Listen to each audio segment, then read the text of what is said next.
Yo yo yo, salut les turfeuses, salut les turfeurs, bienvenue pour un nouveau pronostic de Benoît Requin. Ok, en place au pronostic du quintet du mercredi 18 septembre, direction Lyon-Paris pour le prix du centre-est. Trop attelé, 2850 mètres, 14 partants en réunion, une course, une indice de confiance, 4 sur 5.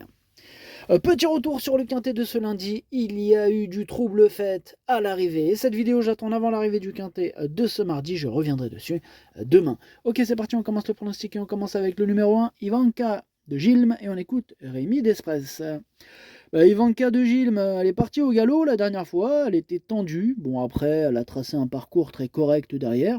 Elle n'a pas eu une course dure, raison pour laquelle elle peut recourir dans la foulée, d'autant que c'est à côté de la maison.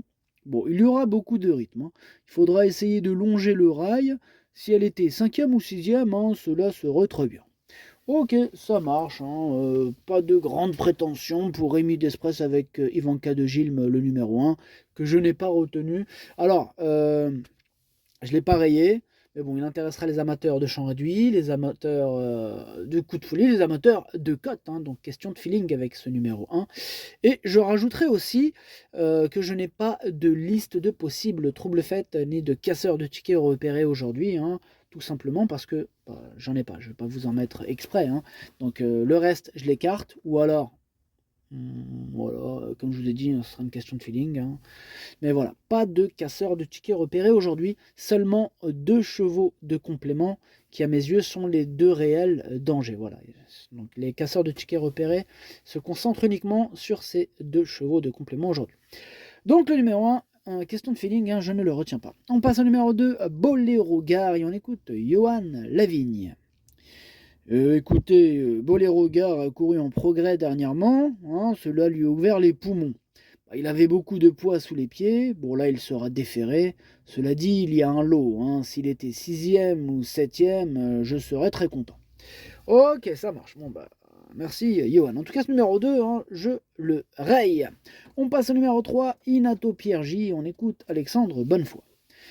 Inato Piergi, comment vous dire, il a fait une très bonne rentrée où il était logiquement fatigué dès le dernier tournant. Je ne m'attendais pas aussi bien de sa part, d'autant que le chrono est excellent. On a préféré attendre un peu avant de le recourir. Il a encore besoin d'une course. En plus, ses relevés, bon, s'il était quatrième ou cinquième, cela serait bien. Ok, ça marche. En tout cas, moi sur sa classe, il me plaît beaucoup ce numéro 3 et je l'ai mis quand même quatrième. Donc attention à lui. On passe au numéro 4, instrumentaliste, et on écoute Sébastien Garato. Instrumentaliste, il a été malade cet hiver. Là, il se retrouve progressivement. Il a bien couru à deux reprises. Sa fin de course, là, au Sable d'Olonne, elle a été satisfaisante. Là, il est sur la montante. Il retrouve un profil plat à son avantage. C'est un très bon finisseur. Il est capable d'accrocher une place ici, même si It's a Dollar Maker lui est supérieur. Un rythme soutenu servirait ses intérêts. Ok, c'est noté, merci. En tout cas, ce numéro 4, lui aussi, je l'ai gardé un peu plus loin. Je l'ai mis sixième. On enchaîne avec le numéro 5, Elis Caberi. On écoute Joris Filograsso. Elis Caberi rendait 25 mètres à des chevaux qui avaient un peu de qualité la dernière fois. Bon, ici, c'est un bel engagement, mais il y a de très bons chevaux, donc je pense que cela ne va pas être simple. Il faut la cacher au maximum et venir finir. Bon, il va tenter ce qu'il pourra. En tout cas, ce numéro 5, un peu comme le numéro 1, je ne l'ai pas retenu, mais bon, question de feeling, affaire d'impression. On passe au numéro 6, El Greco Bello. On écoute Pierrick Lemuel. El Greco Bello monte de catégorie, mais toutes ses dernières courses sont bonnes. C'est pour cela qu'on tente le coup. On espère une cinquième place à l'issue d'un parcours caché. Ah, voilà, c'est lui, le numéro 6. C'est lui, ce numéro 6 qui m'inquiète le plus. C'est lui mon gros regret. C'est lui mon cheval de complément en cas de non partant. Donc attention. Eh oui, possible cassage en vue de la part de ce numéro 6. On passe au numéro 7, In Excess Bleu, et on écoute Alexandre Abrivard. In Excess Bleu, il a été battu par It's Dollar Maker, puis Ibiki Dowell dernièrement, qui avait fourni leur top valeur. S'il est meilleur à Vincennes qu'en province, mon cheval est resté en forme et doit conclure sur le podium.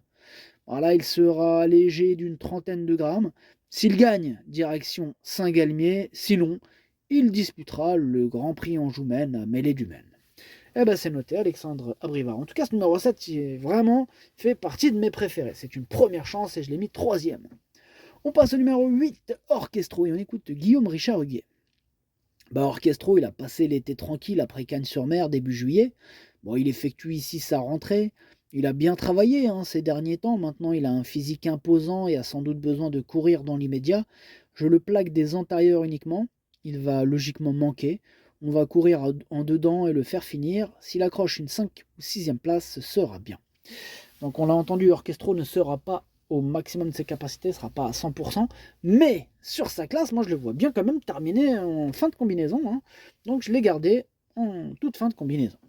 On passe au numéro 9, Inès Derrioult, et on n'aura pas les commentaires de l'entraîneur, c'est Jean-François Senet qui a rejoint Captain Ian Barbaro sur son gros bateau, direction le fin fond de l'Atlantique, amusez-vous bien. Alors, ce numéro 9, pour ma part, je ne le retiens pas. On passe au numéro 10, Ritano, et on écoute Thierry Duval d'Estaing. Ritano courait bien lors de son avant-dernière sortie, il ne faut pas le juger sur sa perf de Montier-Ander. Ici, il découvre un engagement intéressant, même si les 6 ans sont à craindre en priorité, tout comme Gaspard Dangy. Il ne dispose plus de marge désormais, mais il va encore donner le meilleur de lui-même. Il peut accrocher une 4e ou 5e place. Ce numéro 10 me plaît bien, je l'ai gardé, mais plutôt en bout de combinaison. On enchaîne avec le numéro 11, Billo Jepson, et on écoute Vitale Ciotola. Bonjour Vitale, ça fait longtemps. Si, ciao, t'étais où? Il était en vacances. C'est bien, c'est bien. Alors, du coup, tu nous présentes le numéro 11, c'est ça, Vitale? Si, c'est ça, c'est le numéro 11, c'est Billo Jepson, qui d'ailleurs sera mieux corde à gauche. Il n'est pas encore revenu au top, mais il est de faire des 4 pieds. Maintenant, dans la course, il y a 3 chevaux qui se détachent. Il y a It's Dollar Maker, il y a Gaspard Dangy et Inexcess Bleu.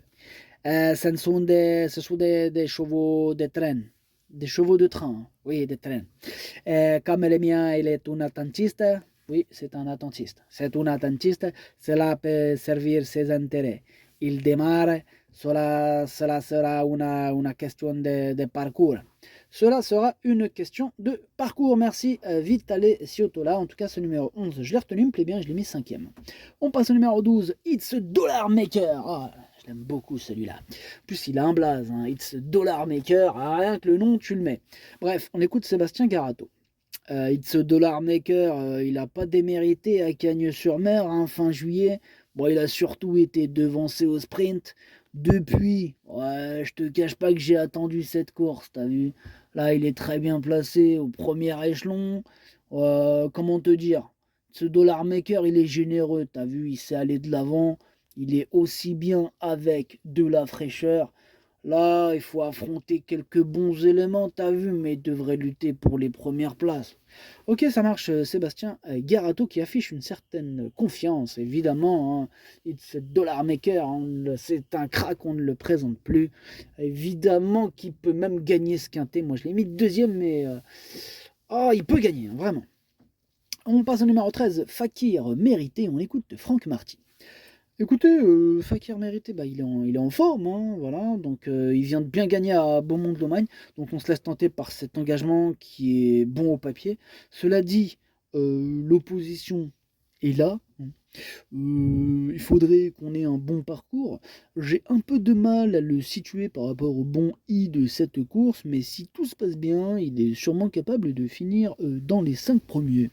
Ok, merci Franck Marty. En tout cas, ce numéro 13, moi je l'ai pas retenu, c'est un regret. C'est mon 2e cheval de complément en cas de non-partant, attention. Et on termine avec le numéro 14, Gaspard Dangy. Et on écoute Jean-Michel Baudouin.